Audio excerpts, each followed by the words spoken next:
আমরা তো আজকে আসলে এসেছি চক্র প্রেস কনফারেন্স। আমার মনে হয় এই রিলেটেড কোয়েশ্চেন অ্যান্সার তারপরে আমাদেরকে জানা ইচ্ছে ছিল যে আমরা আমি এটা নিয়ে অনেকবার কথা বলেছি। সেটা হলো এখন যদি বলে দিই তাহলে সেটা হয় যখন নেক্সট পার্ট হবে বা সিরিজের তখন আমি নিজেও তো দুঃখ পাই। একটা কাজ ছেড়ে দিতে তো কারো ভালো লাগে না, বাট পরিস্থিতির কারণে অনেক সময় অনেক কাজ আমাদের ছেড়ে দিতে হয়। আবার আমি খুব বিশ্বাস করি যে হয়তো কোনো কিছু একটা ছাড়ার একটা রিজন থাকে, সবসময় দেখা গেল পরবর্তীতে ওটার একটা ভালো সুফল পাওয়া যায়, বা একটা কিছু চলে গেলে জীবনে একটা কিছু আসলে শূন্যস্থান পূরণ করতে আসে, কারণ প্রকৃতি কখনো শূন্যস্থান পছন্দ করে না।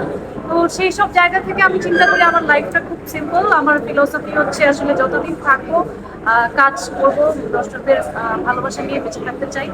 এত কমপ্লিকেট করে আমি ভাবি না।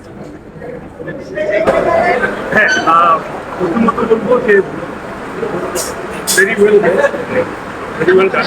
আসলেই ক্যারেক্টারটা যখন বিগিনে আমি ব্রিজ করছি, আমি ব্রিজ করছি যে ক্যারেক্টারটা আসলে একদম সাইকোলজিস্ট প্রফেসর।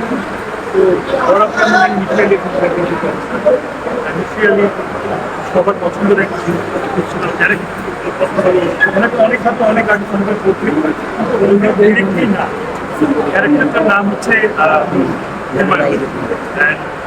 সে আসলে সাইকোলজিক্যাল বিষয় নিয়ে স্টাডি করার তার একটা পার্সোনাল রিজন আছে। সেই পার্সোনাল রিজনটা আসলে এখন আমি বলতে পারছি না, মানে হিস্ট্রি আনসলভ করতে হবে আপনাদের।